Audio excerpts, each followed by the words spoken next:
What's up, guys? I'm Rob, and this is Cultured, and it's an album review of T.I.'s L.I.B.R.A. I don't know why he's got dots in between each thing. I don't know if that stands for something. It's never explained in the album at all. It is a bloody big album too, like 20 tracks long. It's over an hour, and there are 22 different features. That is a lot. 22 features over 20 tracks. That's a lot. That is a feature-stacked project. And to be completely honest too, I kind of forgot how good T.I. is. Because like the last time he was in the news was that controversy with his daughter. It came out that he had a yearly vaginal exam done on her to check if her hymen was still intact and whether or not she was still a virgin. Very weird thing to do, Clifford. Very, very weird thing to do. Yeah, I think she was she was 17 or 18 when that came out, so yeah, a bit up. And he's an anti-vaxxer as well. I'll cover that later, don't you worry. But yeah, with all of that, I kind of forgot about his music better than what I remember, so that's a good thing. The whole first half of this project was just about money and expensive things that he owns. For the most part, there wasn't really anything too interesting. I don't really remember it that much, apart for a few sort of vital moments. But the second half was amazing. It's got a focal point, and one that he's actually able to keep along with all of his features. They're able to keep up with him, and they're able to also hone in on the same thing. And yeah, it's about black empowerment, which is fantastic. There's just track after track after track after track about how Black Lives Mattered before this movement, which obviously. And it's really well put together. The production, after the first half where it's just braggadocious, into the second half where it follows a narrative, the production really tightens up, and it's not as sort of loosey-goosey as before. It wasn't cookie cutter in the first half, but it wasn't really that interesting. But in the second half, you could definitely tell that the production was working with the vocals to be able to create something. The first half, it was pretty much just bought beats, you could tell that. But the melodies in the second half coincided with vocal melodies, and they worked together. And at the same time, melodies would change and peak, and it worked really well with the vocals in the second half. The features in the second half also stick to the narrative. As I said, they're all really, really good as well. But I'll start from the start. I really liked the chorus in Pardon. It was quite, cocky. There's a difference between braggadocious and cocky. I think braggadocious is just saying, oh, I have money. But cocky is oh, I have money. What do you have? And, it's much more aggressive and in your face. And I feel like it takes a certain person to be able to pull that off. And T.I. just does that flawlessly. Heard somebody say I wasn't popping, will they be misinformed? I got 100k in my pocket, I be outside toting carbon with the young neighbour, shooting like hardened neighbour, beg your pardon.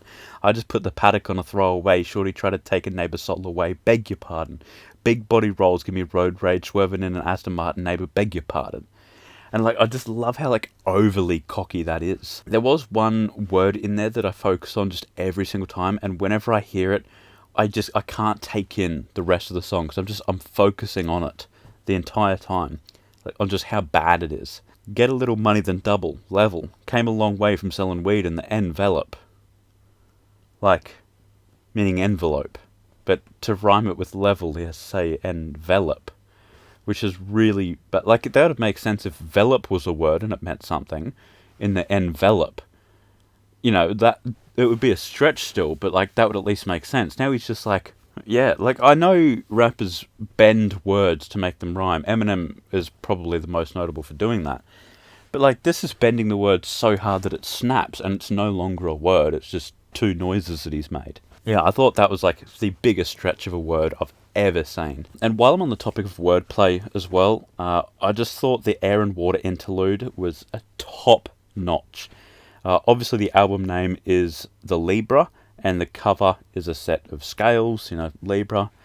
It's all astrology shit. I don't really know too much about it, so I might have missed some references throughout. But obviously with the title and cover like that, I did expect the album to focus on it a lot more, which it didn't. A little bit weird, but this interlude, it focuses heavily on astrology, and it's just got some amazing wordplay in there. It's all spoken word by Rhapsody. Forgot you came out a cold world, driving Taurus, got you forward. The trap like a cancer, crabs in the barrel, you still adored it. Was right at the start of the track, and then towards the end, looking in the eyes of justice and being a pupil of it, in his 6th house, but he ain't a virgin to this. T.I. actually played no part in this song whatsoever, like there were no vocals, he wasn't like a co-writer or anything, unless he went like uncredited, but I seriously doubt he would have gone uncredited on his own album. Family Connects as well, that's a really, really good song. I think that's at around the halfway point of the album.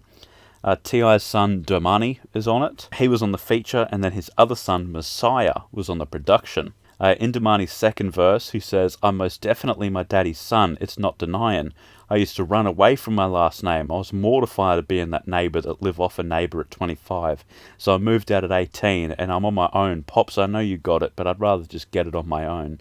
That is really, really nice. Messiah does really well in the production as well. Like, I wouldn't have guessed that it's T.I.'s son. I don't know if he's had help throughout it or if he's been coached his entire life. I genuinely don't know, but he did really, really well. I didn't second guess it being like a professional producer at all. He might be, actually. I don't really know anything about Messiah. What's his last name? Harris, I think it is. I don't know. And yeah, in the song T.I., he takes a bit of a fatherly figure giving out like life advice and what have you. And I absolutely love the Fire and Earth interlude. It's spoken word by Ernestine Johnson. If you listen to this and you didn't feel something deep inside you, there's something wrong.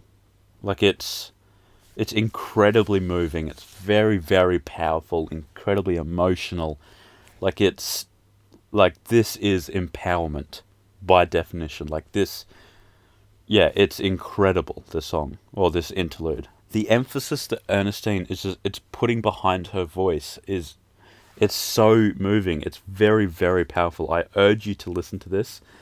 Even if you're not like a T.I. fan, just listen to it. He's not a part of it, just like the Air and Water interlude, this Fire and Earth interlude. He doesn't write it, he doesn't produce it.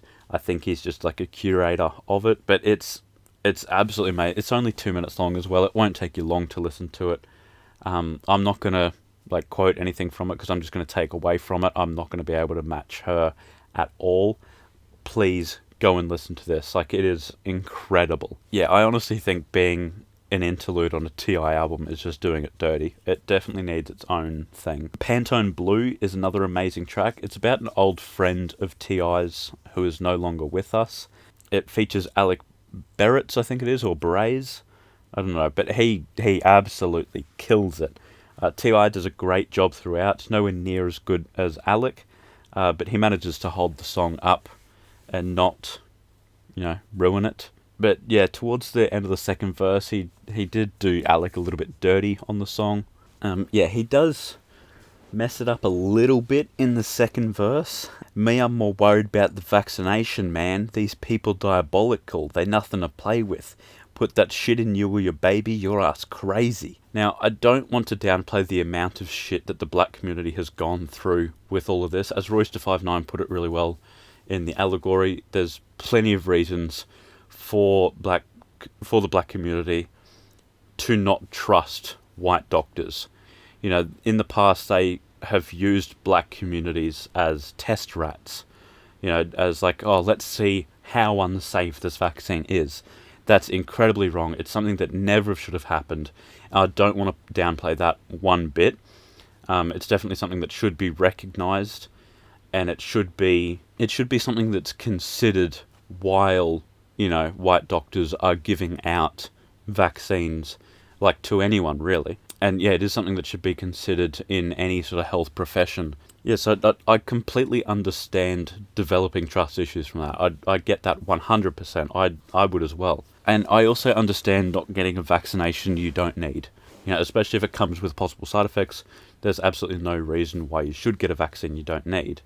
I'm not going to get one for, a disease that's isolated in Spain because I'm not going to go to Spain. Nothing against Spain or Spanish people. I think it's a lovely country. I would just go to other places before Spain. If I was offered a free trip to Spain, sure, I'll go. Nothing about Spain calls out to me. you know? So I'm not going to go there. So I'm not going to get a vaccine for something that's isolated there if I might lose all of my hair. Like, you know what I mean? However, children need vaccines to prevent the whooping cough or tetanus or something as severe as those diseases. If you don't trust a white doctor to give you a vaccine, fair enough. Absolutely no judgment there whatsoever. Yeah, you are more than entitled to have trust issues from like the permanent damage that is being caused. Consult a black doctor. I'm sure they would understand where you're coming from, and I'm sure they would be able to like explain why it's so necessary. Like these diseases aren't to be fucked with. Like that's all I'm going to say about that. But yeah, that is a really good song. And to be honest, Pantone Blue, that song there is probably my favourite like song on there. My favourite track would have to be the Fire and Earth interlude. Pantone Blue is probably my favourite song. How I Feel is another really good song as well. Forest Factory and David Banner provide the best beat for T.I. and Killer Mike to say what they need to say. And like, yeah, Eric Bellinger is singing his heart out on the chorus as well. He goes absolutely in. There's a lot of emotion behind that. It mainly focuses in on police brutality towards the black community, but at times it will take a step back and just look at racial issues as a whole. T.I. starts his verse out with, "Fuck all that protesting and marching peacefully. They gon' find a way to handle us egregiously, legally. If I may get this shit out of my mind now, we born in the battlefield, can't call no time out. Every time now, it's another one of us lying out, crying out, I can't breathe until he dies out. Make me up myself, what would you die about?" Absolutely hard, and I love the lyricism in that. That's an excellent way to start out, not only a verse, but a song. And then Killer Mike just has to be one of my favourites of all time. He had 3 verses. They're all fairly short. I think the first one is fairly long, and then the next 2 are just like short 6-bar kind of verses. But his first verse, the longer one, which was verse 2 in the song, let me know if you didn't follow that. He said, bad boy, tell me what you're gonna do when the police kill your mama." And like, that is just... yeah, I don't need to explain how that makes me feel. You felt it as well. All throughout the tracks, the artists just say things very bluntly like that as well. Like, they word things in a way that just... they make everything, for lack of a better term, black and white. Like, they just come right out and say, this is the issue. You know, no matter what you say, no matter how you say it, this is an issue. You can reword it however you want in your political garbage nonsense. It's an issue. It doesn't matter what else is surrounding this. Doesn't matter what's happening at the time. This is an issue. We need to fix this issue.